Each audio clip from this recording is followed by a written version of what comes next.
Subscribe করে সংযুক্তের সঙ্গে থাকুন। সাবেক প্রধানমন্ত্রী ও আওয়ামী লীগের সভাপতি শেখ হাসিনার পুত্র সজীব ওয়াজেদ জয় তার ফেসবুক ভেরিফাইড পেজে একটি দীর্ঘ স্ট্যাটাস দিয়েছেন। এই স্ট্যাটাসে তিনি লিখেছেন, ছাত্র সমাজের উদ্দেশ্যে দেওয়া আওয়ামী লীগ সভাপতির সম্পূর্ণ বক্তব্য। বাংলাদেশ একটা ক্রান্তিলগ্নের মধ্য দিয়ে চলেছে। বাংলাদেশকে নিয়ে একটা ধ্বংসের খেলা শুরু হয়েছে। যে বাংলাদেশ সারা বিশ্বের কাছে উন্নয়নের রোল মডেল ছিল, উন্নয়নের বিষয় ছিল, সেই বাংলাদেশ চরমভাবে ধ্বংস করে জঙ্গি সন্ত্রাসীদের দেশ হিসাবে পরিচিত করা হয়েছে। অগাস্ট মাস আমাদের শোকের মাস। সেই অগাস্ট মাসে আবার এদেশের অধিকার কেড়ে নেওয়ার জন্য যে চক্রান্ত করা হয়েছিল তার শিকার সারা দেশ। বাংলাদেশের কৃষক, শ্রমিক, ছাত্র জনতা, সরকারি বেসরকারি কর্মকর্তা, কর্মচারী, পুলিশ, কেউ এদের ধ্বংসের খেলায় রেহাই পাচ্ছে না। আজকের ধ্বংসের খেলা রক্তের খেলায় ক্ষত বিক্ষত করে দিচ্ছে। 2018 সালে ছাত্রদের কোটা আন্দোলন শুরু হয়। আমি তাদের দাবি পূরণ করেছিলাম। এরপরে মুক্তিযোদ্ধা কয়েকটা পরিবার কোর্টে মামলা করে এবং তার রায় হয়। সেই রায়ে কোটা আবার চালু করে তখন সরকারের পক্ষ থেকে আমরা রিট করে স্থগিত করে দিই। প্রকৃতপক্ষে কোটা আন্দোলন বা কোটা ইস্যু ছিল না। এটা যে কোটা আন্দোলন ছিল না, এটা যে ভিন্ন ষড়যন্ত্র, সেটা আমি বারবার বলেছি। এটা ছিল ক্ষমতালোভী তার মেটিকুলাস ডিজাইনের অংশ।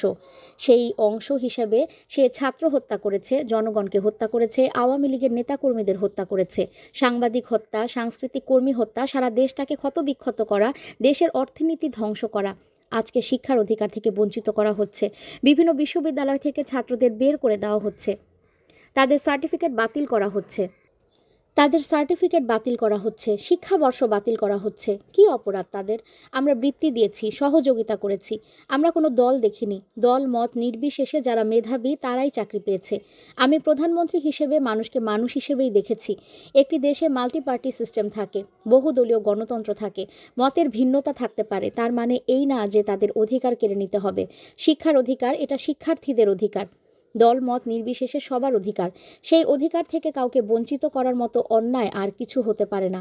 দুর্ভাগ্যের বিষয়, বৈষম্যহীন আন্দোলনের মাধ্যমেই আজকে বৈষম্য সৃষ্টি করা হচ্ছে। শিক্ষার্থীদের শিক্ষার অধিকার থেকে বঞ্চিত করা হচ্ছে, শিক্ষকদের অপমান করা হচ্ছে, শিক্ষা প্রতিষ্ঠানগুলো পরিবেশ নষ্ট করা হচ্ছে। কেন এই অবস্থা সৃষ্টি হবে? বাংলাদেশে 2024 সালে যে ঘটনা ঘটল, সেখানে পুলিশদের পিটিয়ে পিটিয়ে হত্যা করা হলো। একটা অন্তঃসত্ত্বা নারী পুলিশ যে বারবার বলেছে, ভাই আমাকে মারবেন না, আমার পেটে বাচ্চা। মানুষ এত অমানুষ হয় কিভাবে যে তাকে পিটিয়ে পিটিয়ে হত্যা করা হলো?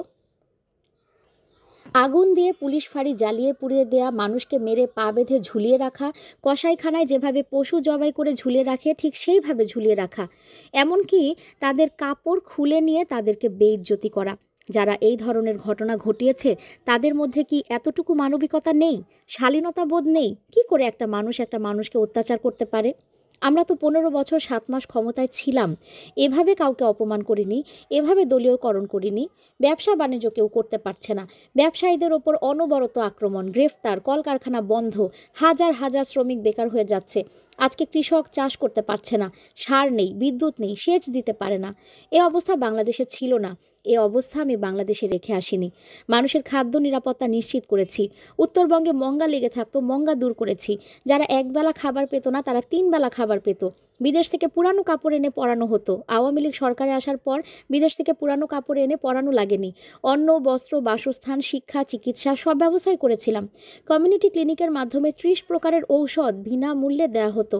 আন্তর্জাতিক মানের চিকিৎসা সেবা দেওয়ার জন্য আন্তর্জাতিক মানের হাসপাতাল তৈরি করেছি। বেসরকারি খাত উন্মুক্ত করেছি। প্রায় 44,000 নার্স ও 22,000 ডাক্তার নিয়োগ দিয়েছি।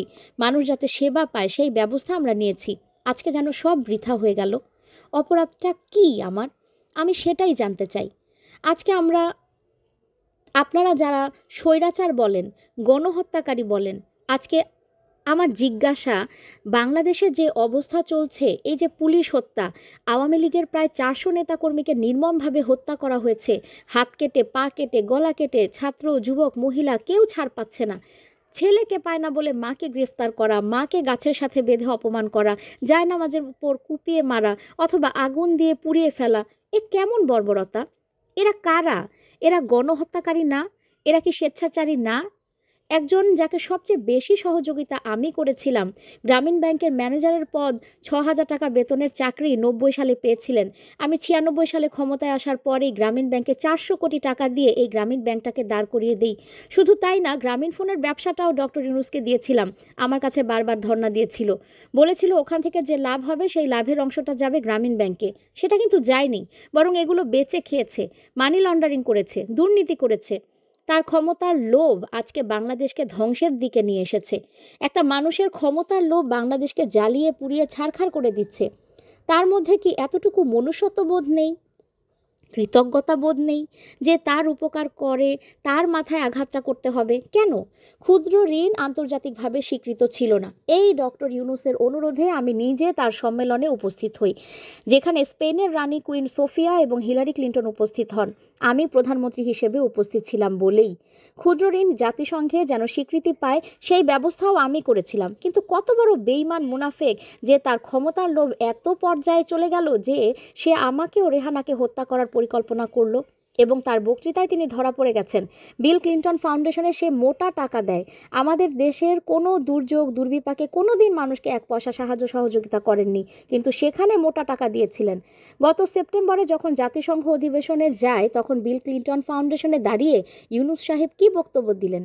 যে এই আন্দোলন কোনো ছাত্র জনতার আন্দোলন ছিল না, এটা ছিল তার মেটিকুলাম ডিজাইনের আন্দোলন, যা তার মাস্টার মাইন্ডের মাধ্যমে করা।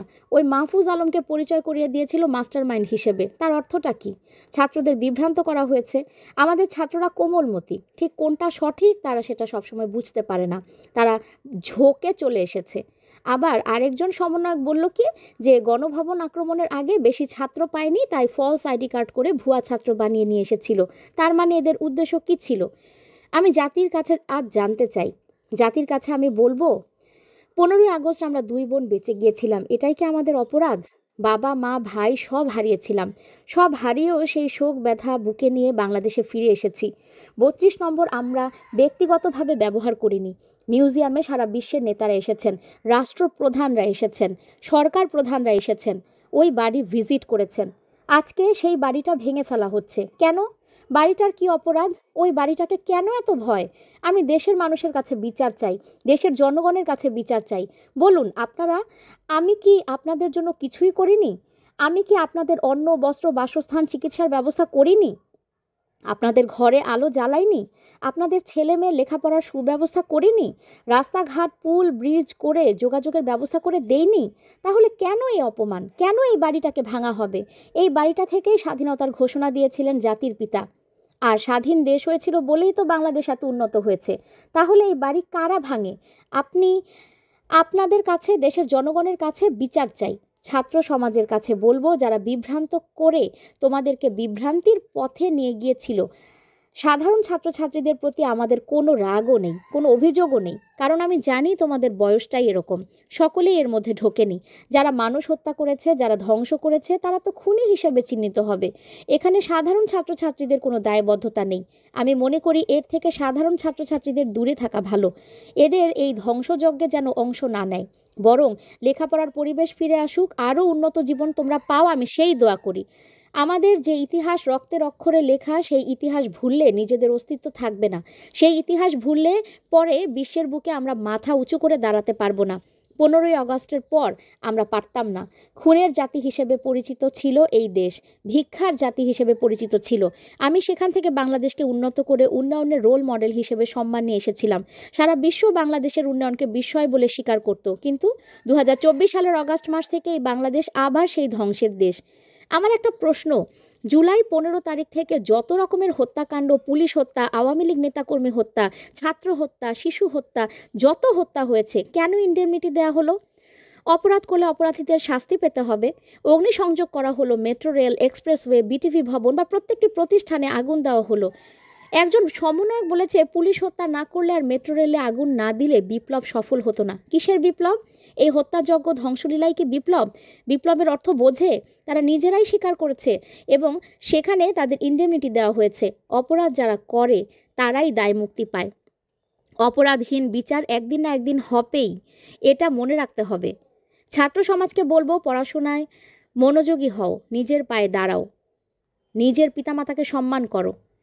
শিক্ষকদের সম্মান করো, নিজের শিক্ষা প্রতিষ্ঠানে কোনো জঙ্গিদের হাতে তুলে দিও না। এই শিক্ষা প্রতিষ্ঠান অনেক কষ্ট করেই আমরা শিক্ষার পরিবেশ এনেছিলাম, সেখানে প্রতিদিন বোমাবাজি অস্ত্রের ঝনঝনানি ছিল, সেটা মুক্ত করে চমৎকার পরিবেশ করে দিয়েছিলাম, কোনো সেশন জট ছিল না। কিন্তু আজকে আবার সেই সেশন জটের দুঃসময় যাচ্ছে। আমাদের তরুণ সমাজই পারে এখান থেকে পরিবর্তন আনতে। যে চেতনা নিয়ে লাখো শহীদ রক্ত দিয়েছে সেই চেতনাকে ধ্বংস হতে দিও না, তাহলে বিদেশেও নিজেরা মুখ দেখাতে পারবে না, দেশেও না। মানুষের ধিক্কার ছাড়া কিছুই জুটবে না। সাধারণ শিক্ষার্থীদের বলবো, তোমরা দেশকে ভালোবাসো, দেশের মানুষকে ভালোবাসো, মানুষের কল্যাণে কাজ করো। যারা জঙ্গি, সন্ত্রাসী, অগ্নিসংযোগ, মানুষ হত্যা করতে পারে, ইতিহাস মুছে ফেলতে চায়, তাদেরকে ধিক্কার জানাও। দেশের মানুষের কাছে জিজ্ঞাসা, যারা মানুষ হত্যা করে, ধ্বংসযজ্ঞ চালায়, তারা ফ্যাসিবাদী, নাকি যারা মানুষের কল্যাণ করে, অন্ন, বস্ত্র, বাসস্থান, চিকিৎসার ব্যবস্থা করে, ঘরে ঘরে আলো জ্বালে, দেশের মানুষের উন্নত জীবন দেয়, তারা ফ্যাসিবাদী? কারা স্বৈরাচার, সেটা দেশের মানুষই বিচার করবে। আমি আপনাদের কল্যাণেই আজ কাজ করেছি। নিউজ ডেস্ক, সংযুক্ত।